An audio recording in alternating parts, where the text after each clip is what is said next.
আমরা যেভাবে এখন আছি, কেউ পড়তেছি, কেউ পড়াইতেছি, আল্লাহর দ্বীন নিয়ে আছি, কোরআন সুন্নাহর এই ইলম নিয়ে আছি, এটা আল্লাহর ভাষায়, আল্লাহর মনোনয়ন, আল্লাহ পাকের পছন্দ।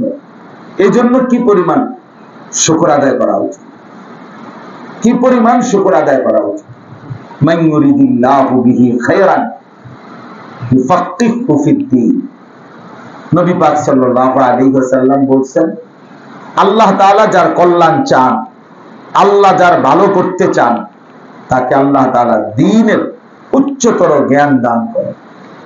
তাফাক্কুহ, তাহলে যাকে আল্লাহ তাআলা ইলম দিবেন, তাকে যেন আল্লাহ নিজেই জান্নাত দিতে চাচ্ছেন, তাকে যেন আল্লাহ তাআলা নিজেই জান্নাত দিতে চাচ্ছেন। ইহসান, এটা অনেক বড় ইহসান, অনেক বড়। কোরআনুল কারীমের মধ্যে আছে, ওয়ামান ইউতাল হিকমাতা ফাকাদ উতিয়া খায়রান কাসীরা।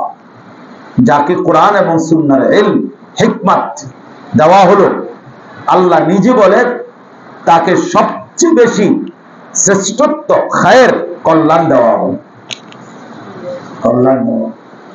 অনেক আয়াত, ওয়াল্লাযীনা উতুল ইলমা দারাজাত, যাদেরকে ইলম দেওয়া হলো তাদেরকে হিসাব ছাড়া অগণিত মর্যাদাবান, মর্যাদা দেওয়া হলো।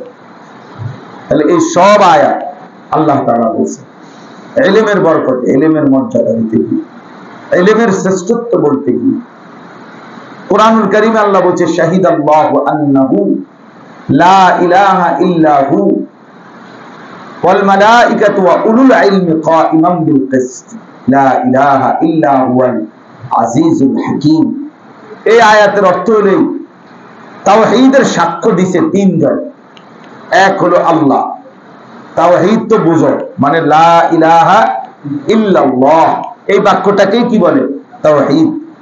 তো এই আল্লাহ ছাড়া আর কোনো ইলাহ নাই, এই কথার উপরে আল্লাহ বলে তিনটা সাক্ষী। এক, আমি আল্লাহ নিজেই সাক্ষী। দুই, আমার সমস্ত ফেরেশতারা সাক্ষী। তিন, আমি যাদেরকে ইলম দিয়েছি সমস্ত ইলমওয়ালারা সাক্ষী। তাহলে আল্লাহ তাআলা তাওহীদের সাক্ষী, নিজের একত্ববাদের সাক্ষী দিতে গিয়ে আলেমদেরকে ব্যবহার করেছে, ইলমওয়ালাদেরকে ব্যবহার করেছেন যে এরা আমার সাক্ষী, এরা আমার ঈমানের সাক্ষী, তাওহীদের সাক্ষী, এরা আমার কালেমার সাক্ষী। এজন্য আল্লাহ তাআলা দয়া করে, আল্লাহ ইহসান করে মাদ্রাসায় আনছে ভাইয়া।